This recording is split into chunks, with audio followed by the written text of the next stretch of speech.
Hey, how's it going, everyone? I'm going to do something a little different. This is my top 10 thrash metal albums from 1992 uh, to 1999.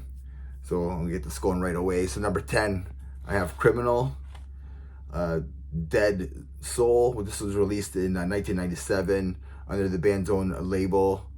And then it got released through Metal Blade Records as well. The band formed in 1991 in Chile.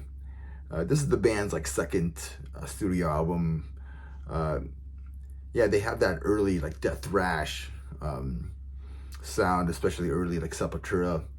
And yeah, the one time I seen the video for Victimize back in the day, and yeah, I was a fan of this album, and ever since that. So if you haven't heard of this band, maybe check out a couple tracks here like Denial, Scapegoat, and Victimize, like I was saying before. They have a lot of touches of groove metal on this album, but it's still like a pure, more thrash than death metal. But I think it's a really good album. So if you haven't checked out Criminal, Dead Soul, that came out in 1997, please do so. Number 9 might surprise some people. I have a Forbidden, Distortion. This is the band's third studio album. This was released on November 30th, 1994 on Gun Records. Yeah, it's a slower style on this album, but still good. Yeah, like Ross Anderson, he sounds great on this album. He just showcases his vocal range on here. Some parts on here, for some reason, some parts on here when he's singing, it does remind me of like Chris Cornell. Just some grungy moments on this album, but there's still some a lot of thrash on here, even though they slow down their sound. But yeah, if you haven't checked out, the first two albums are so iconic and so popular. But I think Distortion is still a good album. Number 8, I have Sacrifice. This is Apocalypse Inside. Sorry, this is the Canadian thrash metal band, their fourth studio album. This was released in June 15th, 1993 on Metal Blade Records. Yeah, more of a mid-paced thrash album compared to their first 3 albums. But I don't consider this a groove metal. I think it's more of a little bit of proggy, a little bit of techiness, and thrash mixed, in this album. It's still a great listen. I think it's a great listen. I think it's a unique style that they went for on this album. The title track is a killer album. Beneath What You See is another killer track on this album. It's still very, very good. So I got Sacrifice, Apocalypse Inside. And I just picked up this album not too long ago as well. So number 7, and this band's kind of like new to me. The first time like I heard about these guys. So this is Decapitator. We Will Destroy, You Will Obey. This is released in 1991. This is released in 1999. Like a ripping blackened thrash from California. Fast rips, snarly type vocals, just full of circle pits on this album, and just what these guys are all about. So if you haven't checked out Decapitator, please do so, especially this their debut album, We Will Destroy, You Will Obey. Number 6, I have Overkill, WFO. This is the band's like 7th studio album, released on July 15th, 1994 on Atlantic Records. This is the last album on Atlantic Records. I think this album is a great thrash metal album. Has the band's just a return of the band's like thrash metal roots compared to the other groove albums that they've released before this. With songs like Where It Hurts, Fast Junkie, and The Ether Young, and Bastard Nation. Yeah, Overkill just kept thrash metal alive in the 90s there. So if you haven't checked out Overkill, WFO, please do so. Number 5, I have Sodom Tap in the Vein. This is the band's 5th studio album by these German thrashers. They released it in August 1992 on Hammer and SPV. This is the last to feature member Chris Rich Hunter on drums.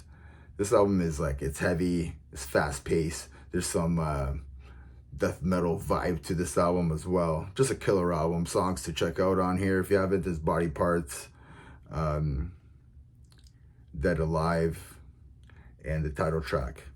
Number 4, I have Sodom again. This is Sodom Code Orange. This is the band's 9th studio album, released on May 31st, 1999 on Dracar Records.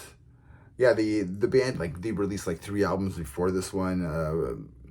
They were kind of crappy albums, to be honest, mostly because of the production on there. Those 3 albums were Get What You Deserve, that came out in 1994, A Masquerade in Blood, 1995, and then Till Death Do Us Part, Till Death Do Us Part, which is 1997. But to be honest, I just wish those albums had like a better production. But this album kicks ass. Code Red by Sodom. Number 3, I have Demolition Hammer, Epidemic of Violence. This is the band's 2nd studio album. I still gotta get the first one. This was released on March 9th, 1992 on Century Media. This band's from Bronx, New York. So it does have that some death metal vibe to it, which is pretty cool. But I consider this a little more thrash than I do death metal. The artwork is done by Mike Wheelam. It's the B part of Obituary's Cause of Death artwork. So this is like part 2 of that artwork, so a continuation of it. It's just a kick-ass album either way. It doesn't slow down. It rips your face off. Skull, Factoring Nightmare, Human Dissection, and Venom, and like more. This album just kicks ass. Everybody knows this album. It's usually one of those underground best albums of all time and stuff like that. If you haven't checked this out for some reason, any of the first 2 albums by Demolition Hammer, go do so. Number 2, I have Slayer, Divine Intervention. This is their 6th studio album. Everybody knows who Slayer is. Released on September 27th, 1994 on American Recordings. Yeah, Paul Bolstaff is on drums on here. David Lombardo left, and he just kills it on here. Sure, the production isn't the greatest, but I think that's what makes this album so good and so raw. It gives this album some character. I mean, I just think it's a great album. I think it's just a great album from start to finish.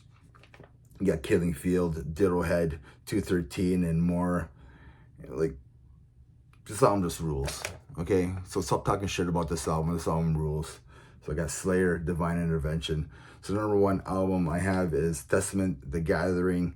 This is the band's 8th studio album, released on June 8th, 1999 on Spitfire Records.